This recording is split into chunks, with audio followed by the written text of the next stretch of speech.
여러분 안녕하세요. 행운의 신 사주풍수입니다. 자, 여러분들께서 제 영상을 보시는 분들은 사주라든지 아니면 풍수 이런 역학에 관심이 많은 분들이 대체로 제 영상을 본다고 생각합니다. 그래서 기본적으로 사주가 무엇인지 어느 정도 이해도가 있는 분들이 많은데, 사실 이 사주 팔자라는 게 워낙 경우의 수가 많고 가지수가 많다 보니까 한 가지로 보고 정의하기가 쉽지 않습니다. 그렇지만 이제 사주를 보다 보면 몇 가지 큰 특징들이 분류가 되는데, 그 중에 이제 오행 목화토금수라는 이 다섯 가지 중에 어떤 한 기운이 많은 사람들이 있어요. 많다는 것은 주로 몇 개냐? 제가 말씀드리는 건 보통 사주팔자 8개 글자 중에서 네다섯 개 정도. 물론 뭐 7, 8개 한쪽 기운으로 하면 이제 완전하게 그건 특별격 사주로 보고요. 뭐 2개 내지 3개까지는 좀 많다고 보기가 좀 어렵습니다. 네다섯 개 이상 그렇게 되는데, 물론 3개라고 하더라도 기운이 굉장히 월지나 일지에 있고 뿌리를 두었을 때는 좀 강하다고 봅니다. 그런 경우는 해당되는데, 그런 것까지 설명하려면 조금 복잡하기 때문에 여러분들께서 이 영상을 보실 때 그냥 큰 틀에서 이 정도 이런 특징이 있구나 이렇게만 보시면 좋겠고요. 세밀하게 정말 사주 하나를 살펴갖고 각자 서로 어떻게 주고받는지 그걸 보려고 하면, 그거는 개별 개인적인 상담을 하셔야 좀 더 정확하게 말씀드릴 수 있고, 댓글이라든지 뭐 질문을 하셔도 워낙 그걸 자세히 보지 않는 한 말씀드리기 어렵기 때문에 그런 점은 양해 부탁드리겠습니다. 자, 이번 시간에는 사주에 이제 금이 많은 사람들, 금이라는 것은 우리가 일반적으로 목화토금수 중에서 이제 금속의 기운 이런 걸 이야기하지만, 그런 것도 있지만 성질, 또 금의 성질이 있어요.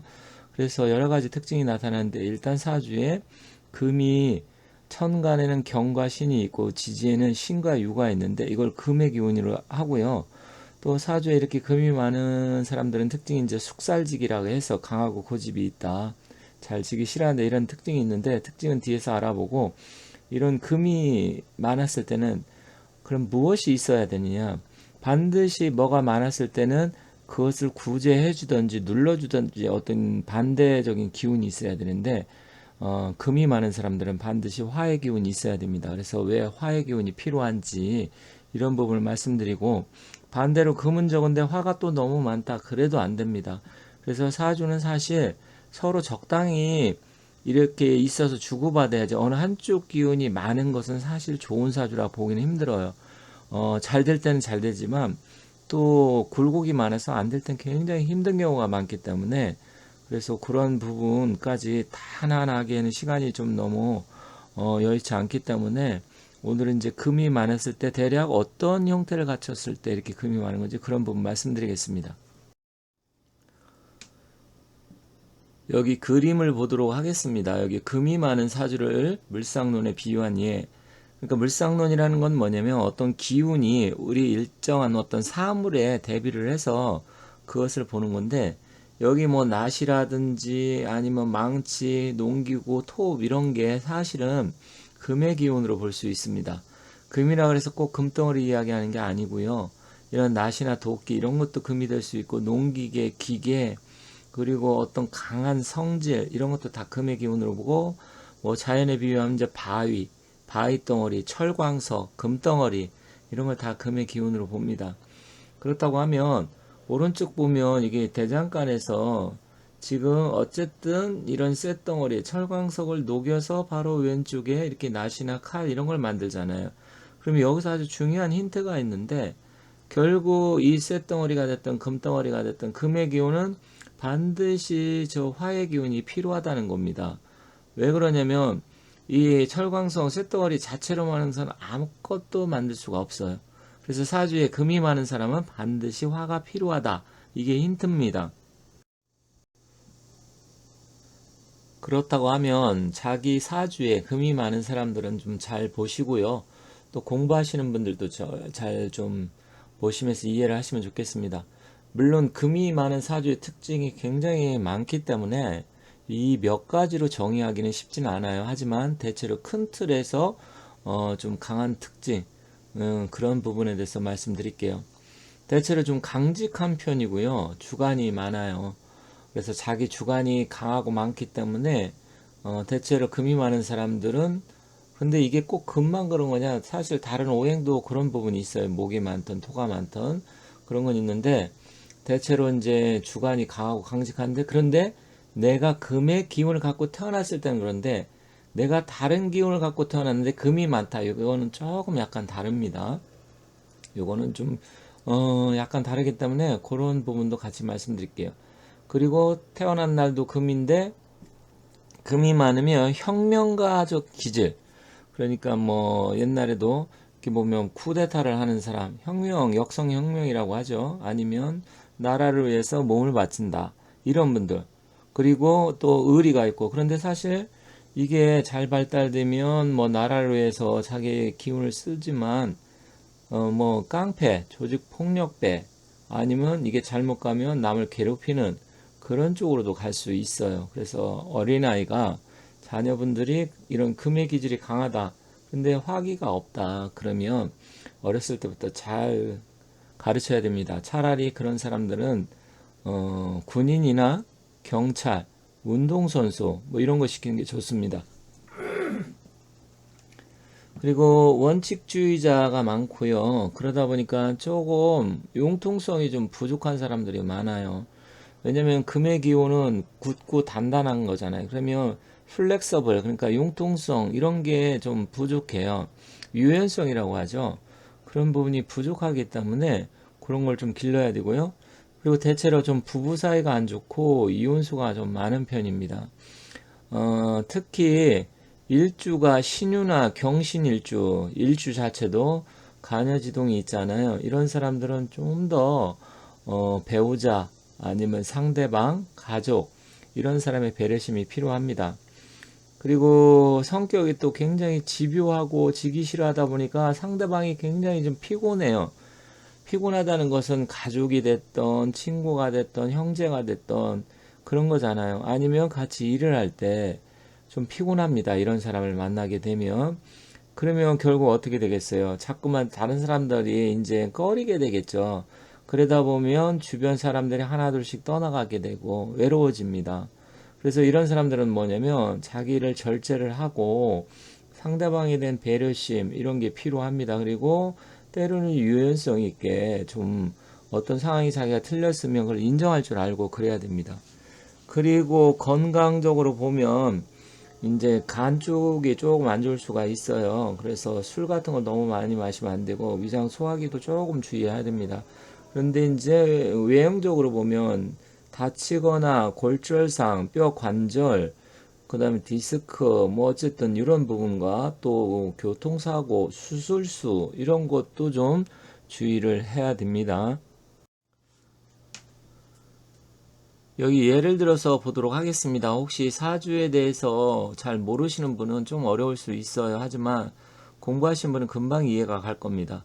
자, 여기는 신유일주, 신금이 수월에 태어났는데 보면 다 지지도 신유술 방합으로 금의 기운이고요. 그리고 태어난 달도 경술월입니다. 그렇다고 하면 결과적으로 이건 금이 굉장히 많다. 5개나 되니까 그렇다고 하면 이 시주 그러니까 갑오시가 되는데 이 오화 불이 이 신금을 녹이게 되는데 여기서 신금과 경금의 또 차이가 좀 약간 있습니다. 하지만 그냥 일단 금으로 볼게요. 또 신금과 경금이 특징이 있어서 뭐가 와야 되냐 좀 다르긴 하는데 그거는 좀 너무 디테일해서 어쨌든 이렇게 됐을 때는 일단은 이 시주의 간목은 재성이 되는데 특히 정제가 돼서 이분이 남자라고 하면 부인이 정말 피곤합니다. 그래서 결국 이렇게 산다고 하면 부인이 굉장히 힘들어지고 남편이 고집도 있고 예민하고 날카롭고 어쨌든 이 간목은 부인이 되는데 부인 입장에선 살기가 힘들어요. 이렇게 되면. 근데 여기에 오화, 화가 있어서 그나마 화는 사실 이 간목 입장에서는 자식이 돼요. 물론 여기 신금의 입장에서는 관이 되고 남자 입장에서도 자식이 되는데 결국 이때는 애를 낳는 게 좋습니다. 이 오화가 나와서 신금을 녹여주잖아요. 그때 이 오화는 이제 용신 역할을 하는 겁니다. 간목이 희신 역할을 해서 이때는 목화가 반드시 와야 됩니다. 그래서 아래 대운 보면 일단 기요대운, 무신대운은 좋지 않지만 정미, 병우, 을사대운에는 굉장히 좋다. 명예도 높아지고 직업운도 좋아지고, 여자 사주라 그러면 남자가 출세를 하게 되고, 남자 사주라 그러면 자식들이 잘 되고 자기 명예도 높아지고, 반드시 이렇게 금이 강할 때는 화가 와야 된다. 무슨 말인지 이해가시죠? 그렇다면 앞서도 말씀드렸지만 왜 화가 와야 되는지 한 번 더 보도록 할게요.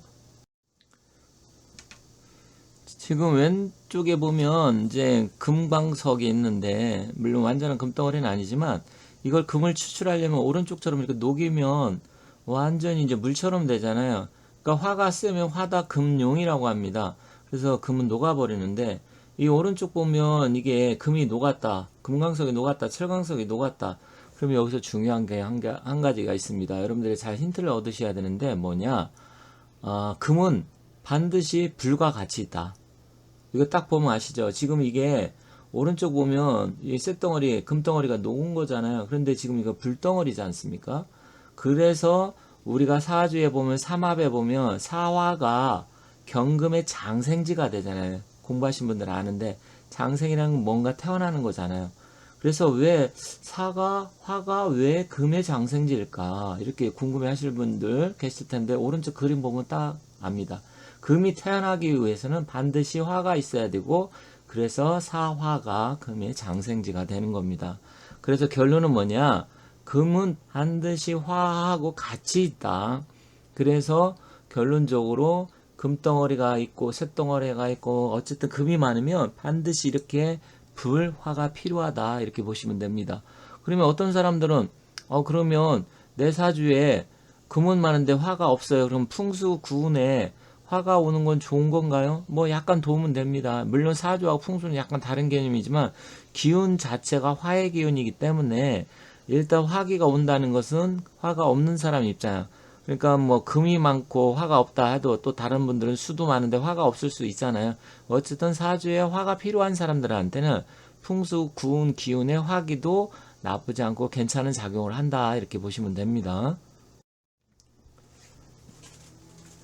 한 가지 더 보도록 하겠습니다. 여기는 보면 태어난 날이 금의 날이 아니고요. 간목일간인데 금이 많아요. 이때 간목은 물상론으로 본다고 하면 이제 우리가 뭐 자라는 나무 이렇게 볼 수가 있겠죠. 그런데 간목이 신금 절지우에 앉아서 사실 간목은 이때는 아무런 역할도 못하고 정말 신약하고 약한 상태입니다. 어떻게 보면 바위 덩어리 위에 나무 한 그루가 낙낙장송처럼 딱 이렇게 해서 있는 형태고 외롭고 쓸쓸하고 위태위태한 상황이 돼요. 이렇게 되면 건강도 안 좋고 특히 간 기능도 안 좋고 위장 소화기 안 좋고 사람은 소심하고 여러 가지 문제가 되는데, 그럼 어떡합니까? 이대로 뭐 그러면 죽어야 됩니까? 그런 건 아니겠죠. 그런데 여기 보면 월간에 정화가 있고요. 시지에 오화가 있습니다. 천간에 보면 월간에 정화가 있어서 이제 화기가 그래도 다행히 등령을 하고 또 목생 화의 기운을 받잖아요. 어떻게 보면 이게 일종의 식신제사격 형태로 보는데, 물론 이제 정화는 상간이니까 약간 그런 개념은 뭐 약간 다 차이는 있지만 뭐 큰 틀에서는 비슷합니다. 이때 정화, 오화 이게 어떻게 되냐? 약신이라고 합니다. 약. 그러니까 약을 갖다 주는 거죠. 처방. 그리고 구신. 구신은 이제 구할 것자인데, 이때는 기신인 유금이나 신금, 이게 기신이에요. 꺼리는. 그래서 이때는 무조건 오화가 여기서는 나한테 오화 정화가 나한테는 구신 역할을 한다. 나한테 필요한 기운이다. 그래서 이때는 목화가 필요합니다. 무조건 목화. 목은 이제 자기 기운이 강해지는 거고요. 화는 이 강력한 경금이나 뭐 신금 이런 기운을 갖다 제어 컨트롤 해주는 역할을 하게 됩니다.